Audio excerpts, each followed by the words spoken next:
What's up everybody, Steven here with Neural DSP, and today I'm bringing you a breakdown of the bass and a couple of additional elements that I used in the latest Artist Tones cover, Top 5 John Mayer. Now I'm gonna break down how I processed the bass, but I also ended up using the Archetype Cory Wong quite a bit for some fairly unconventional uses. I used it as a channel strip and used the effects for some drum processing, so I'll go ahead and break those down in this video as well. And if you like what you see here, go ahead and leave a comment and let me know if you wanna see more content like this. Now let's go ahead and jump into it. So let's go ahead and take a look at the bass tracks first. Now Matthew sent me a DI track as well as an amped track, but I really like the sound of the amp track, so I went ahead and used that. So here's what the amp track sounds like in context without any processing.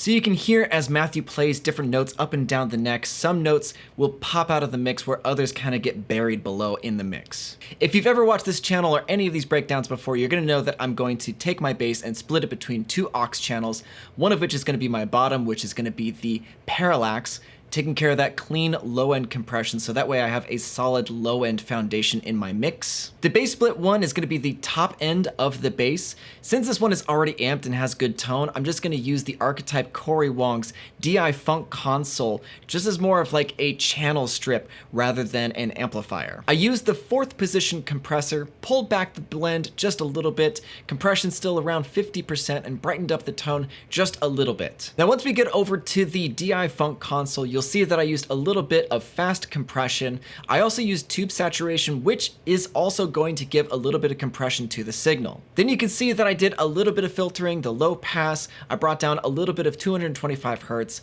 I boosted 900 hertz as well as 4 kilohertz. And then finally on my last bass bus, I have a boost at 128 hertz as well as a high pass at 51 hertz. And that's pretty much all that I did with the bass. It was a very, very simple mix because the tone was already very, very solid from the get-go. Now let's listen to those same sections again, and I'll do them in context and out so you can hear the difference between the processed and unprocessed amp sound.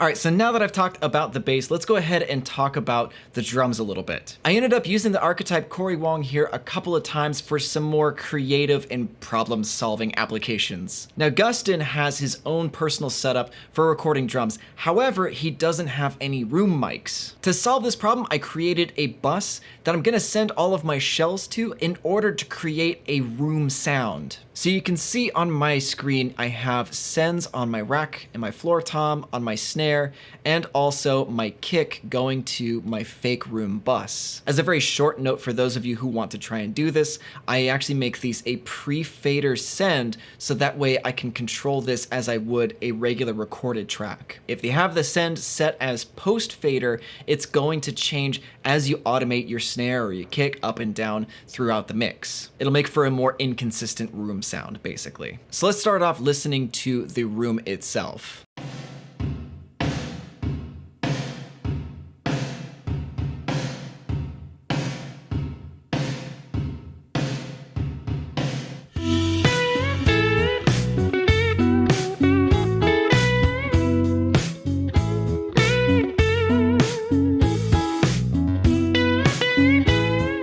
So you can hear what that fake room is adding to the mix. It's giving the kick and the snare so much more space and trail leading after the initial hits. It kind of helps the snare sit a little bit further back in the mix, because once I take that fake room out, that snare pops straight to the front. So I'm utilizing the 4th position compressor, I'm using the DI Funk console, I'm using a little bit of EQ, as well as the wash verb pedal. Let's start with the mindset. Now I'm going to turn off the reverb, which is going to be the majority of that room sound, and just talk about my processing of the shells as they're coming into this bus.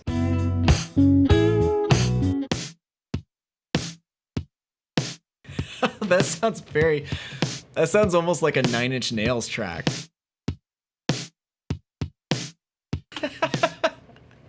Oh, it sounds straight up like a Nine Inch Nails track. Okay, great. So I kind of want to make these shells sound a little bit trashy, add a lot of compression, a lot of saturation. So I pumped the blend knob all the way up to full on the 4th position compressor. I go over to the DI Funk console. I add some slow compression and a ton of tube saturation. I also add some mids and some highs and some lows just to give it a little bit of excitement. On the EQ, I take out a bit of 500 hertz and 1 kilohertz, and then kind of give a little bit of a high shelf on the EQ. When we get to the verb, make sure that your dry wet knob is at maximum, and then I pulled the low pass down pretty far and then made the decay just a little bit shorter than normal. So let's go ahead and listen to this with the Archetype Cory Wong on and off.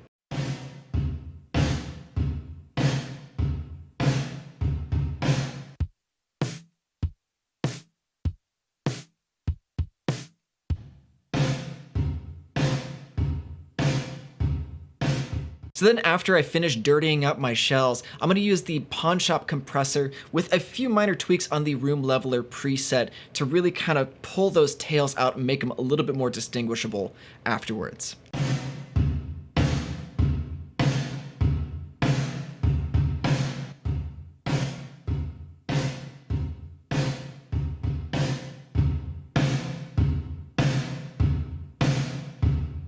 Then I pull up an instance of Pro Q3 just to shape the audio a little bit into the mix.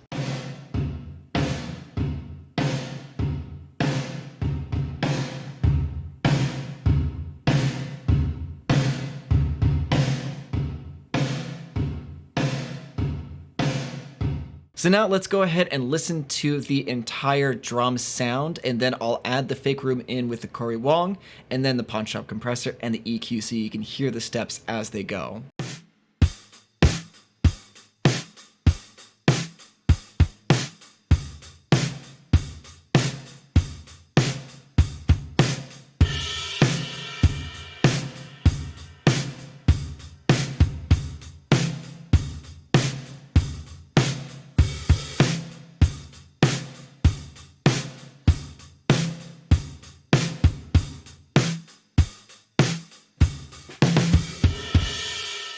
So before we move on from the drums, let's talk about slow dancing in a burning room a little bit. To my ear, one of the most recognizable production elements in this track is that offbeat tambourine hit. Now, Gustin recorded a tambourine hit during his playthrough, but it wasn't quite the sound that I was looking for from a tambourine. Let's take a listen.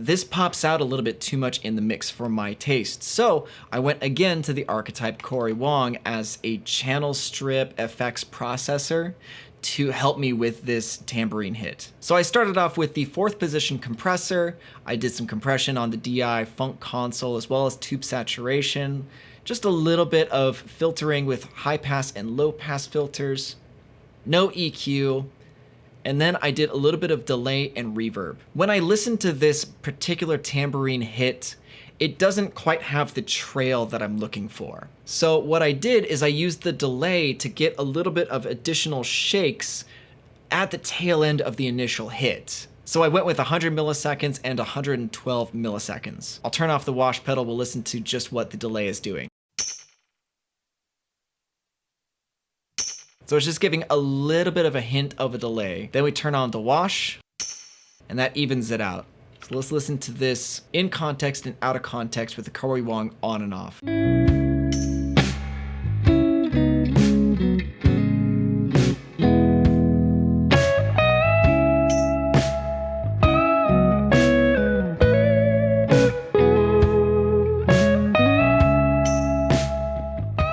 And the final use of the Archetype Cory Wong that I'll talk about in this video that I used on this mix is on the organ. So in the studio version of Neon, there's this great moment where after the lo-fi intro, there's sort of this synth pad bloom in the background. What I did to sort of emulate that is use an organ, and then I pulled up the Archetype Cory Wong with the wash pedal on and the shimmer button engaged. I have a little bit of EQ after that, but let's listen to how this plays out in the mix.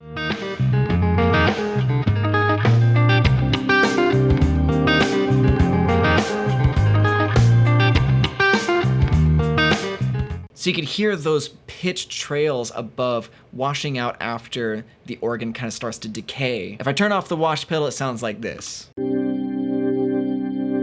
It's just a straight organ, keys on, keys off, then once the wash pedal is engaged, it sounds like this.